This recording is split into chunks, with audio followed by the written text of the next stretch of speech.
और आपको दिखाते हैं बराह रास्त शहबाज गिल मीडिया से गुफ्तगू कर रहे हैं। तो वो जो आपके लोगों को पराए मुल्कों में जिनके साथ आपकी उस तरह से हुब्बुल वतनी नहीं होती, वो आपको वोट का हक देते हैं, लेकिन यहाँ पर वो शहरी जिसकी माँ बाप बहन भाई सब कुछ यहाँ है इस मुल्क में, जो डॉलर यहाँ बेचता है, दूसरे लफ्ज़ों में मुझे पता है ये बड़ी यहाँ पर रहने वाले लोगों को ये बड़ी तहकीर लगती है जब ये बात की जाती है, ऐसे लगता है जैसे वो कोई भीख भेज रहे। नहीं, ऐसा नहीं है। अगर आप माँ के 3 बेटे हैं और आप माँ के साथ रहते हैं तो कोई दूसरा भाई माँ को पैसे बेचता है तो वो कोई ताना नहीं है, वो अपना फ़र्ज़ अदा करते हैं पैसे बेच के, ये उनका भी मुल्क है। तो जब ये बात की जाती है ना ओवरसीज़ पाकिस्तानियों के डॉलर से पाकिस्तान चलता है, तो यहाँ पे रहने वाले अक्सर दोस्त इसको तहकीरी जुमला समझते हैं। ये तहकीर नहीं है, उसी कौम के बेटे हैं, उनका फ़र्ज़ है यहाँ पर पैसे भेजना, बेटियाँ हैं इसी कौम की, लेकिन फिर उनको इज़्ज़त भी इसी कौम वाली आप दें।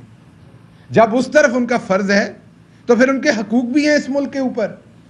आप किस तरीके से ओवरसीज़ पाकिस्तानी का वोट ख़त्म कर सकते हैं? तो इसलिए ये जो साजिश होने लगी है कि ओवरसीज़ पाकिस्तानियों को जो 75 साल के बाद इमरान खान ने वोट का हक दिया, और सिर्फ ये पाकिस्तान नहीं देता, ये आपने देखा होगा कि ये वोट का हक जो है ये दुनिया के बेशतर ममालिक देते हैं। तो आपने भी वही किया जो दुनिया के दूसरे मुल्क जैसे अपने शहरियों को इज्जत देते हैं, आपने भी दी है। आपका जो ओवरसीज़ पाकिस्तानी है वो तो ज़्यादा कंट्रीब्यूट करता है हर लिहाज से, उसका दिल तो ज़्यादा धड़कता है यहाँ पर। सिर्फ मसला ये कि उनमें पीटीआई के वोटर ज़्यादा हैं। अब आप इस तरह से फैसले लेंगे, कल किसी जगह पर नून के वोटर ज़्यादा होंगे तो उनके खिलाफ आइन का फैसला हो जाएगा। ऐसा नहीं कीजिए। ओवरसीज़ पाकिस्तानी इस मुल्क का सरमाया है, इस मुल्क के बेटे और बेटियां हैं। वो बाहर से ना सिर्फ पैसा बल्कि वो प्यार, मोहब्बत, वफादारी भेजते हैं जो शायद यहाँ पर बैठे हुए लोगों के भी दिल में उतनी तकलीफ पाकिस्तान की नहीं होती जितनी वहाँ, क्योंकि वो वतन से दूर हैं, अपने माँ बाप की कब्रों से दूर हैं। तो ये मेरे बहुत सारे दोस्त हैं, मैं नाम नहीं लेता, सहाफ़ती दोस्त हैं, बड़े सीनियर एंकर हैं, वो कहते हैं अगर वो इतने वफादार हैं तो वहाँ से छोड़ के क्यों नहीं आ जाते? और भाई आप इतने वफादार हैं तो वापस क्यों नहीं चले जाते अपने गाँव में, इस्लामाबाद क्यों बैठे हैं? तो ये तो एक ज़रिया माश है, इसमें वफादारी और बेवफाई की बात नहीं है। आपने यहाँ नहीं देखा, जो यहाँ बैठे हैं वो मुल्क को बेचते हैं। यहाँ बैठने वालों ने ड्रोन हमलों के खिलाफ बेचा, यहाँ बैठने वालों ने किस किस चीज़ के ऊपर मुल्क को नहीं बेचा। तो पहली बात तो ये है कि पाकिस्तान तहरीक इंसाफ हर सूरत इसके ऊपर अपना रद्द-ए-अमल देगी, स्ट्रीट पावर यूज़ करेगी, रेजिस्ट करेगी। पूरी दुनिया में जो पाकिस्तान के सफारत खाने होंगे उनके बाहर एहतजाज होंगे, पूरी दुनिया के सामने एहतजाज करेंगे। ओवरसीज़ पाकिस्तानीज़ का वोट हम वापस नहीं होने देंगे। और ये मेरा वादा है ओवरसीज़ पाकिस्तानियों के साथ कि इमरान खान ने जो उनको हक दिया है, 75 साल के बाद पहली दफ़ा किसी लीडर ने उनकी इज्जत की है, उनके हक को माना है और अपना फ़र्ज़ अदा किया एज अ लीडर होते हुए, उनको हक दिया वोट का। उस हक के तहफ़्फ़ुज़ के लिए इंशाल्लाह हर मुमकिन इक़दाम करेंगे और मैं उनके साथ हर जगह पे खड़ा हूँगा ओवरसीज़ पाकिस्तानी के साथ। ये वोट का हक जो है ये उनकी इज़्ज़त है, ये उनकी नामूस है, इसको इनको ओवरसीज़ पाकिस्तानियों के हाथ से ये नहीं छीनने देंगे। और दूसरी मेरी गुजारिश है जो इंग्लैंड में बैठे ओवरसीज़ पाकिस्तानी हैं कि आज ये खुद अपने एक ओवरसीज़ भगौड़े के पास मिलने गए हुए हैं, तो इनको बताएं कि आपके ओवरसीज़ लीडर जो बाहर बैठे हुए हैं, जो एक क्राइम मिनिस्टर जो 40 अरब के अंदर मतलूब है यहाँ पर, जिसके ऊपर करप्शन के केसेस हैं, मकसूद चपड़ासी का जो पार्टनर है, वो अपने पूरे जत्थे के साथ आज इंग्लैंड में जा रहा है, पहुँच गया है। वहाँ पर एक जो मफरूर भगौड़ा ओवरसीज़ बैठा हुआ है, उससे पाकिस्तान के फाइनेंस को डिस्कस करने, पाकिस्तान की फॉरेन पॉलिसी को डिस्कस करने, पाकिस्तान की हुकूमत के बारे में मुशावरत करने। और ये वही शख्स है जिसके बारे में अदालत का फ़ैसला है कि वो कोई ऑफिशियल ऑफिस होल्ड नहीं कर सकता क्योंकि वो फ्रॉड है, क्योंकि वो एक मुजरिम है, वो सज़ा याफ्ता है। तो मैं अदालत से गुजारिश करूँगा कि अदालतों के दरवाज़े खोलें और बराए मेहरबानी इसके ऊपर इंसाफ दें कि किस तरीके से पाकिस्तान का चले। हैं तो वो क्राइम मिनिस्टर, एक इम्पोर्टेड हुकूमत है, वो पाकिस्तान के ऊपर मुसल्लत हुकूमत है, लेकिन ये ज़रूर बताइए हमें कि किस तरीके से आप ये इजाज़त दे सकते हैं कि आपने वहाँ पर एक जो मुजरम है उसको पाकिस्तानी हुकूमत जो है वो जाकर रिपोर्ट कर रही है। तो पहली बात तो ये है जो ओवरसीज़ के हकूक़ हैं, और ये जो इम्पोर्टेड हुकूमत वहाँ ओवरसीज़ से हुकूमत चलाना चाह रही है, जाकर एक भगौड़े से किसी और ओवरसीज़ पाकिस्तानी से मुलाकात करें, समझ आती है। एक मफरूर मुजरम भगौड़ा जो ओवरसीज़ पनाह लिए बैठा है, ये है असल गद्दार। गद्दार वो ओवरसीज़ नहीं है जो सारा काम करके और सारा पैसा और सारी वफादारी पाकिस्तान में भेजता है। ये है वो असल बंदा जो वहाँ पर हिंदुस्तान के हों या इजराइल के हों या दूसरे ममालिक की सीक्रेट एजेंसीज के लोग हों, उनके साथ मुलाकातें करता है, वहाँ से साजिश बनाता है और उस साजिश के तहत पर हुकूमत यहाँ बदली जाती है। दूसरी बात मैंने आपसे की जो कश्मीरियों के साथ किया गया, कल कश्मीर के साथ क्या जुल्म नहीं हुआ पिछले सारी हिस्ट्री के अंदर आपके सामने है। जब से इंडिया पाकिस्तान अलग अलग हुए, आपके सामने कश्मीरियों के साथ किस तरीके से कश्मीर को दोज़ख बनाया गया वो मुझे बताने की ज़रूरत नहीं है। जो पिछले चंद सालों में कश्मीरियों के साथ किया गया कि उनकी जो रियासती खुद मुख्तारी थी, जो उनकी एक चले पूरी खुद मुख्तारी नहीं थी लेकिन कम अज़ कम रियासती तशख़्ख़ुस था, उसको सलब किया गया ताकि वहाँ पर जो डेमोग्राफिक्स हैं, वहाँ पर जो आबादी का तनासब है, वहाँ पर जो कश्मीरियों की अक्सरियत है उसको अक़लियत में बदला जाए और हमेशा के लिए कश्मीरियों की आवाज़ को दबा दिया जाए। उस वक्त के ना सिर्फ पाकिस्तान बल्कि पूरी उम्मत मुस्लिमा के जो आज लीडर हैं इमरान खान, और ये मैं इसलिए नहीं कह रहा मैं उनके साथ काम कर रहा हूँ जिस तरीके से यहाँ पर कायद-ए-आज़म सानी कहा जाता है, ये मुझे कहने की ज़रूरत नहीं, ये सबको पता है। मैं अभी ओवरसीज़ गया था तो यकीन कीजिए मस्जिद के अंदर जो बांग्लादेशी मुसलमान थे वो इमरान खान का इस तरह जिक्र कर रहे थे, मैं अल्लाह को गवाह बना के आपको बता रहा हूँ कि जैसे वो उनका लीडर हो, उनके मुल्क का लीडर हो। जो हिंदुस्तानी मुसलमान थे वो इमरान खान के बारे में ऐसे बात कर रहे थे जैसे वो उनका लीडर हो। जो मिडल ईस्ट के लोग थे वो इस तरह जिक्र कर रहे थे जैसे वो उनका लीडर हो। तो आज इमरान खान उम्मत मुस्लिमा का लीडर है, उसने अपनी जिम्मेदारी निभाई और ये बयान दिया कि हम हिंदुस्तान के साथ किसी किस्म की इंगेजमेंट तब तक नहीं करेंगे जब तक वो कश्मीर के ऊपर किया हुआ हालिया जो तसल्लुत, जुल्म और जो कश्मीर को जेल बनाया हुआ है उससे वापस ना जाए। लेकिन कल एक ऐसी हुकूमत जो एक बैरूनी साजिश से आई, और उस साजिश में अगर आप कभी कहें कि हिंदुस्तान शामिल नहीं होगा, मुमकिन नहीं है, डायरेक्ट नहीं तो अपनी प्रॉक्सी कंट्रीज़ के थ्रू दूसरी सुपर पावर्स के साथ मिल के, और अपना उन्होंने यहाँ पर अपने वही जंदाल के दोस्त यहाँ पर मुसल्लत किए। तो जंदाल के दोस्तों ने आके डिलीवर तो करना था। आपके सामने अभी हुकूमत पूरी तरह से पनपी नहीं है, तो जो पहला फैसला दे मारा है वो कश्मीरियों के खिलाफ मारा है। कश्मीरियों के खून को बेच दिया गया है, कश्मीरियों की कुर्बानी को बेच दिया गया है, कश्मीरियों के बयानिए को बेच दिया गया है, कश्मीरियों की इज्जत को बेच दिया गया है। और सिर्फ वही नहीं, आप सब ने आज ट्विटर के ऊपर हिंदुस्तान के मीडिया के वीडियो क्लिप्स देखे होंगे, शेयर हुए हैं, वो आप देख लीजिए उसमें हिंदुस्तान का मीडिया क्या कह रहा है कि पाकिस्तान हिंदुस्तान के सामने घुटने टेक गया। एक, इस कौम के पास ना रिजर्व से बहुत ज़्यादा, ना इस कौम के पास आपने एक्सपोर्ट रहने दी, ना इस कौम की यूथ को उस तरीके से इल्म मिल सका पिछले 70 साल में। हमारे पास और तो बहुत कुछ था नहीं, एक चीज़ बचती थी, वो कौमी गैरत थी। ये जब से इम्पोर्टेड हुकूमत की ये साजिश आई है, उसी कौमी गैरत के ऊपर अब दुश्मन की ज़रब है। पूरा फोकस कौमी गैरत को ख़त्म करना है। आप देखेंगे आपके साथ हर वो काम किया जाएगा जिससे आपकी कौमी गैरत को नुकसान पहुंचाया जाएगा। मैं आज की प्रेस कॉन्फ्रेंस में 2 चीज़ों पे आपको पॉइंट आउट कर रहा हूं। ओवरसीज़ पाकिस्तानियों को जब आप इस तरीके से बेइज्जत करेंगे, ह्यूमिलिएट करेंगे, उनका हक उनसे छीनेंगे देके, तो क्या करेंगे? डिसएंगेज होंगे पाकिस्तान से। जब वो डिसएंगेज होंगे पाकिस्तान से तो क्या होगा? आपको पता है क्या होगा? जब वो डिसएंगेज होंगे, वो यहाँ पैसा नहीं भेजेंगे, उनकी वफादारी कम होगी, हमारे जो वहाँ एम्बेसडर हैं उनकी आवाज़ में जो वज़न है वो कम होगा, उनका यहाँ पर अमल दखल कम होगा, तो हम कमज़ोर होंगे पाकिस्तान एक रियासत के तौर पर। तो ये पहली ज़रब है आपकी जो अंदर की ताकत और आपकी गैरत है उसको ख़त्म करने की।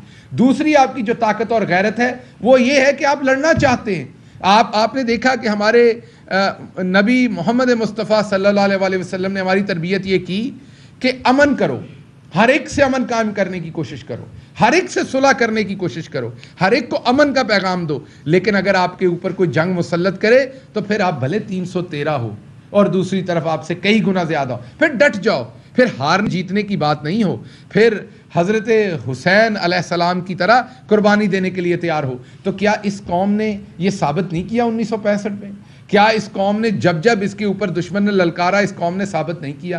क्या वॉर अगेंस्ट टेरर जो इवन हमारी जंग नहीं थी, जब आप उसमें भी हमें धकेल के ले गए, तो क्या ये कौम खड़ी नहीं हुई? 80,000 लोगों को शहीद नहीं करवाया इस कौम ने?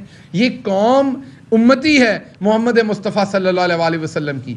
ये बगैरती की ज़िंदगी नहीं जी सकती। ये अमन चाहती है, हिंदुस्तान के साथ भी अमन चाहती है, लेकिन हिंदुस्तान के साथ अमन इस सूरत पे नहीं चाहती कि वहाँ कश्मीरी बहनों की इज्जतें लुट रही हों, वहाँ उसको जेल बनाया हुआ हो, वहाँ कश्मीरी नौजवान जो हैं उन्हें यूनिवर्सिटियों में, कॉलेजों में, स्कूलों में पढ़ने ना दिया जाए, वहाँ पर किसी कश्मीरी को कारोबार ना करने दिया जाए, उनके डेमोग्राफिक्स बदले जाएं, मतलब वहाँ और आबादी ला के मुसल्लत की जाए और यहाँ पर के साथ जंदाल के साथ ट्रेड करें। हमें पता है आपको बहुत नुकसान था ट्रेड का, हमें पता है कि आपकी स्टील की फैक्ट्रियों, आपकी जो शुगर मिलें थी वहाँ पे, वहाँ से आके लोग काम करते हैं, हमें पता है आपको ज़ाती तौर पे बड़ा नुकसान है हिंदुस्तान के साथ बिजनेस ना हो, लेकिन कुछ शर्म करें, ये मुल्की मामला है, ये आपकी ज़ात का मामला नहीं है। आप किस तरीके से सोच सकते थे? और जो भी ये सोच रहा है, हम ये नहीं, मैं दोबारा कह रहा हूँ, हम ये नहीं कह रहे कि हिंदुस्तान के साथ कभी कोई इंगेजमेंट नहीं होनी चाहिए, बिल्कुल होनी चाहिए, अगर वो बंदे के पुत्र बने तो होनी चाहिए, लेकिन इस तरह की इंगेजमेंट जिसमें आप घुटने टेक रहे हैं,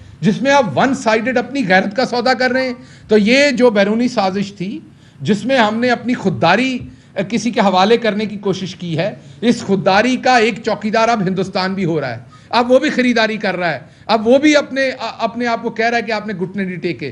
तो यकीन कीजिए, मुल्कों का दिफा कभी भी असलों से नहीं होता, मुल्कों का दफा कभी भी बड़ी बड़ी फौजों से नहीं होता। मुल्कों का दफा दो चीज़ों से होता है। एक कुव्वत ईमानी जो होती है कि उन लोगों को ईमान हो अपने मुल्क के ऊपर, अपनी वजह के ऊपर जिसके ऊपर वो लड़ते हैं। वरना आप मुझे बताएं, यूक्रेन के पास क्या बड़ी फौज नहीं थी?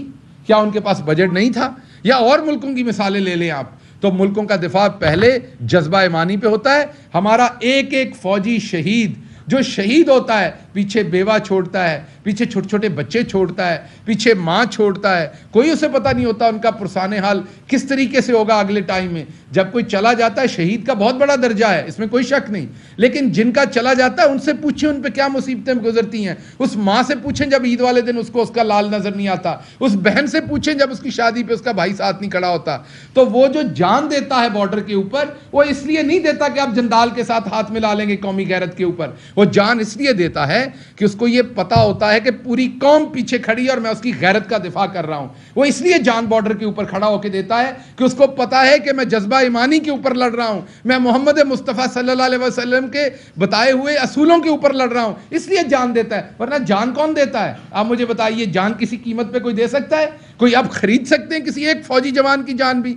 तो खुदा का वास्ता है, इस तरह के घटिया और बगैरत काम मत करें आप कौम के साथ कि उधर कश्मीरियों के साथ ये हो रहा है और आप ये लेजिस्लेशन कर रहे हैं। तो ये दूसरी चीज़ है जो आप कल ही के दिन में बुरी खबरें दो आई हैं। और तीसरी खबर जो मैंने आपसे शेयर करनी थी, वो मैंने आपको शुरू में बताया कि ये जो क्राइम मिनिस्टर वहाँ गया है एक और निजी दौरे के ऊपर, कल उसने एहसन इकबाल ने कहा कि हम अपने ज़ाती खर्चे पर जा रहे हैं वहाँ पर। आज के दिन की तनख्वाह लोगे, आज के दिन के वजीर हो, आज के दिन दफ्तर में काम छोड़ोगे उस मुजरिम को मिलने के लिए, आज के दिन की फाइलें रुकेंगी दफ्तर की, आज के दिन का पाकिस्तान का सारा काम रुकेगा। यहां पर आपके कौन से फुफ्फे ने काम करना है?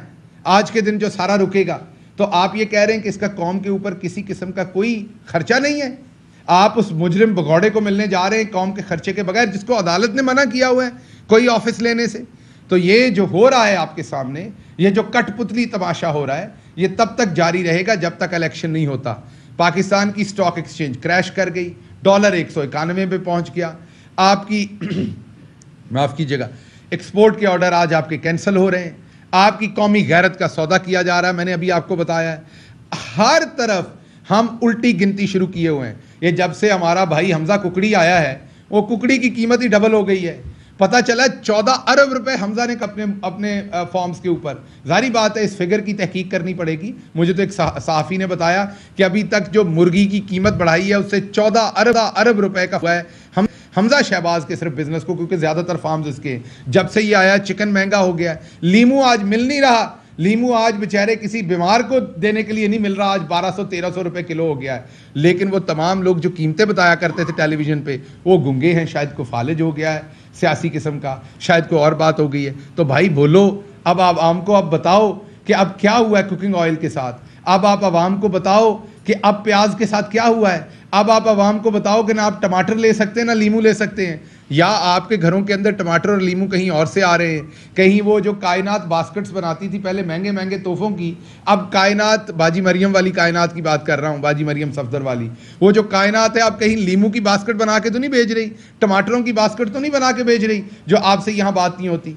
और दूसरी बात, बड़ा शोशा छोड़ा गया था, फराह खान ने पैसे बना लिए। कल उनके टैक्स का जो एक्सपर्ट हैं उन्होंने सारे अदाद शुमार दे दिए और पता ये पड़ा है कि वो तमाम पैसा जो उन्होंने अपने प्रॉपर्टी के बिजनेस, अपने जायज़ बिजनेस से जारी बात बनाया है, वो मुस्लिम लीग नून की हुकूमत में बनाया है। इस हुकूमत में तो उसका बिल्कुल छोटा सा एक हिस्सा उनका जो इन 3 सालों में, जो मेरा ख्याल रेगुलर प्रॉफिट से भी कम है। तो अब आप बताइए कि उस वक्त क्या आप उनके फ्रंटमैन थे या वो आपकी फ्रंटमैन थी? नून लीग की हुकूमत में फिर उन्होंने इतना पैसा कैसे बना लिया? भाई इसलिए कि वो अपना कारोबार करती थी और उन्होंने वो पैसा बना लिया। आपके मुंह के ऊपर ये भी एक चीज़ पड़ी है जिसकी आपने बड़ी कोशिश की थी इमरान खान को किसी न किसी तरीके से लिंक करने की। आखिरी बात, आपने देखा होगा ये सारे उंगली बहुत करते हैं, उंगलियां कर करके करते हैं, आपने वो देखा होगा ना, उंगली करके। ये सारे शहबाज शरीफ हो उंगली, नवाज शरीफ हो उंगली, आपने देखा होगा हमजा शहबाज उंगली, और उंगली अकड़ाते भी कम वक्त इतने हैं कि पता नहीं उस उंगली से क्या करना है, इतनी अकड़ाई होती है। मेरे से तो अकड़ भी नहीं रही उतनी उंगली, इतनी इन्होंने उंगली अकड़ाई होती है कि पता नहीं उस उंगली से इन्होंने करना क्या होता है। हमने सुना था घी निकालना है, ये पता नहीं ज़मीन से तेल निकालते हैं। और वो जो बेचारी मरियम औरंगजेब है वो इतने गुस्से में रहती है, इतने गुस्से में उंगलियां निकालती, मेरे ख्याल उंगली इतना जोर लगाती है कि अब जब वो प्रेस कॉन्फ्रेंस कर रही होती हैं तो उन्होंने नासा जो दिमाग नजर आता है, मतलब ये कि नाक के अंदर से उनका दिमाग नजर आ रहा होता है। जब ऐसे कैमरा में आप देखते हैं तो नाक के अंदर से दिमाग नजर आ रहा होता है। बाजी, अल्लाह ने आपको अच्छी शक्ल दी है तो आप कोशिश करें कि लोगों के छोटे बच्चे भी टीवी देख रहे होते हैं, आप इस तरह के आंखें बिल बतौड़ी बन के आप उनको डराया ना करें। रोज आप बदतमीजी करते हैं, वो आपके शौहर हमारे जो भाई साहब हैं, आप अब अगर बदतमीजी से खुश नहीं होती 2-4 चपेड़े मार लिया करें उन्हें आने से पहले, आपका ये गुस्सा निकल जाए। वो मेरा भाई है, कुछ नहीं कहेगा, मैं उससे गुजारिश कर लूंगा। वो आप प्यार मोहब्बत में उनको 2-4 को चपेड़े मार लिया करें घर में, या कोई ऐसा वो बॉक्सिंग वाला रख लें ग्लव कि उसको चपेड़े मार लिया करें, आपका गुस्सा उतरे। अब आप हादसाती तौर पे ही सही वज़ीर इत्तलात हैं, अब आप यहां आके उंगली खड़ी कर देती हैं, आपकी उंगली इतनी जोर से कि ऐसे ऐसे करके बातें करती हैं, और साथ आपका उस टाइम जो है नाक ऐसे खुल जाती है गुस्से से कि उसके अंदर से दिमाग नजर आता है। तो मेहरबानी करके आप थोड़ा सा लोगों के बच्चों का एहतराम करें। बच्चे टेलीविजन देख रहे होते हैं, वो बाजी डर जाते हैं, आप ऐसी खौफनाक शक्लें बनाती हैं उस टाइम जानबूझ के, ऐसी खौफनाक तरीके से आंखें निकाल निकाल के बातें करती हैं कि वो बच्चे डरते हैं। वो बच्चों को लगता है पता नहीं कौन सी किसी किस्म की वो हॉरर फिल्म देख रहे हैं। उनको ये नहीं लगता बाजी की प्रेस कॉन्फ्रेंस है, उन्हें लगता है कि हॉरर फिल्म देख रहे हैं। तो आपको पता है पूरी दुनिया के अंदर टेलीविजन जो हैं वो जो शदीद किस्म की हॉरर फिल्में रात 11 बजे के बाद दिखाते हैं जब बच्चे सो जाएं। तो अगर बाजी मरियम औरंगजेब ख्याल नहीं करती तो मेरी टेलीविजन से और पैमरा से गुजारिश है कि फिर इन्हें रात 11 बजे के बाद दिखाया जाए जब बच्चे सो जाएं, क्योंकि कई बच्चों ने ये अब कंप्लेन की है कि रात को ये जो बाजी बिल बतौड़ी हैं ये रात को उनको फिर ख्वाब में आती हैं और उनको डरावने ख्वाब आते हैं। तो थोड़ा सा परहेज करें, बदतमीजी से परहेज करें। जिस तरह की बात आप करेंगे उस तरह का आपको जवाब आएगा।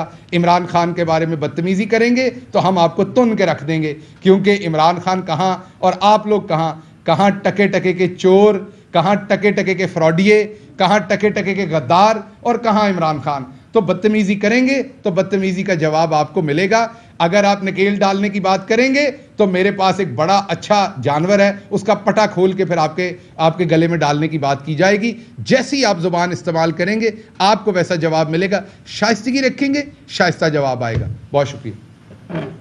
अच्छा गिल साहब,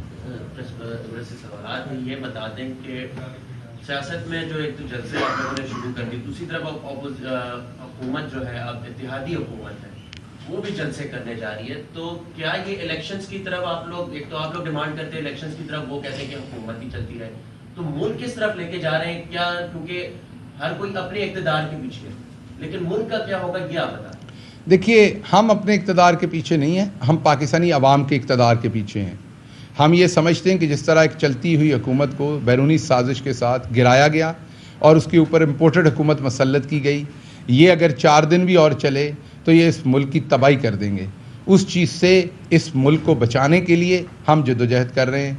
अवाम की अदालत में जा रहे हैं। अवाम को अगर ये लगेगा कि हम इक़्तिदार के लिए सब कुछ कर रहे हैं, अवाम हमें वोट नहीं देगी तो हम अवाम हमें फारिग कर देगी, तो आप करें तो सही ना इलेक्शन, दूध का दूध पानी का पानी हो जाएगा। ये तो अब सबको पता है ना। पहले ये कहते थे मरासला है नहीं, फिर कहा मरासले में ये नहीं है, फिर कहा सिर्फ मदाखलत है, अब शहबाज शरीफ ने कह दिया धमकी है।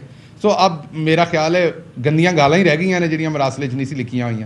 शायद वो लिखता कोई मुल्क तो शायद फिर इनको लगता कि हमारी गैरत को कुछ कहा है। तो मैं सिर्फ इन्हें बता दूं कि अंग्रेज़ी की गालियां इतनी गंदी नहीं होती जितनी पंजाबी की होती हैं, तो आपको वो भी समझ नहीं आनी थी अगर वो लिख देते। तो इसलिए अपनी कोई गैरत के लिए कोई इंजेक्शन वगैरह लगाएं, आपको उसकी ज़रूरत है, वरना उस मरासले में काफ़ी कुछ था कौम के लिए बुरा मानने के लिए।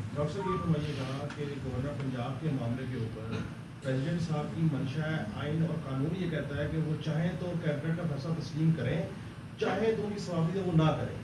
आर्टिकल 48(2) जो कहता है। अब जो कैबिनेट ने नोटिफिकेशन निकाला और गवर्नर हाउस के बाहर एक सिक्योरिटी लगा दी गई, इस सारे मामले में तहरीक इंसाफ क्या लायमल इख्तियार? देखिए, बात यह है कि ये एक काम तो नहीं हुआ तहरीक इंसाफ के साथ जो गलत हुआ, आपके सामने है। आइन को कहाँ माना गया? इस पूरे प्रोसेस में जिस तरीके से आइन को मलियामेट किया गया, आइन शिकनी की गई जिस तरह इस पूरे प्रोसेस में, वो आपके सामने है। कोई एक काम भी तो आइन के मुताबिक नहीं किया गया। इमरान खान को क्या आइन के मुताबिक भेजा जा सकता था? नहीं भेजा जा सकता था। आइन क्लियर है, लोटे नहीं बन सकते। आइन क्लियर है, लोटे वोट नहीं दे सकते। आपके सामने फेडरल में भी ये तमाशा दिखाया गया, आपके सामने फिर वहाँ पर पंजाब में तो बिल्कुल ही खुल के दिखाया गया। एक बंदे का वोट कास्ट करा दिया जिस बेचारे ने वोट ही नहीं दिया, जो बाइकआउट करके चला गया। तो उस इलेक्शन की हालत आप क्या समझेंगे कि पंजाब के अंदर एक मेंबर ने अब रिटन कंप्लेन की है कि मैं तो बाइकआउट करके घर चला गया था, इसका वोट कास्ट कर दिया उधर। जिस तरह से वो मछली बाज़ार के अंदर एक गैर का इलेक्शन करवाया गया, गैलरी में खड़े होके, पुलिस फ्लोर पर ला के मारपीट करके, हमारी वो MP अभी तक बेचारी जो पूरी तरीके से सेहतियाब नहीं हुई, उस सारे तरीके से जो मार्ज़ वजूद में, उसके बाद गवर्नर का जो एक सदर का आइनी फ़ैसला है उसको गैर आइनी तरीके पर आधी रात के वक्त उसको फारिग कर दिया गया। तो यहाँ पर आइन नहीं, यहाँ पर आपके सामने एक अंधेरा है और उसके अंदर चौपट राज है। और वो जब तक आवाम की ताकत नहीं आएगी, ये चोर जो हैं ये आइन को ऐसे पामाल करते रहेंगे। तहरीक इंसाफ उस पर तमाम अपने जो पहलू हैं कानूनी और उनके ऊपर फोकस करेगी और आवाम की अदालत में उस पर फोकस करेगी। और आवाम देख रही है कि एक और गैर आइनी काम जो है वो किया गया है। अहम तरीन खबरें अब एक क्लिक की दूरी पर। आपके पसंदीदा टॉक शोज हों या अहम मुल्की या गैर मुल्की शख्सियात की न्यूज कॉन्फ्रेंसेस, हर लम्हा बाखबर रहने के लिए सब्सक्राइब करें हमारा YouTube चैनल। मौसम की सूरत हाल हो या खेल के मैदान से खबरें, अपने मोबाइल फोन से मुल्की और बैनुल-अक़वामी अहम खबरों तक रसाई के लिए डाउनलोड कीजिए मोबाइल ऐप। बावसूख ज़राए से मुसद्दिका खबरों, तज्ज़ियों और तबसरों से मुस्तफ़ीद होने के लिए विजिट कीजिए पाकिस्तान की सबसे बड़ी न्यूज वेबसाइट www.arynews.tv। इन सब के अलावा पाकिस्तान का सबसे बड़ा फेसबुक पेज हो, सबसे बड़ा न्यूज इंस्टाग्राम अकाउंट या फिर ट्विटर, ARY न्यूज पहुंचा रहा है खबरें सबसे पहले आप तक, ताकि आप रहें हर लम्हा बाखबर।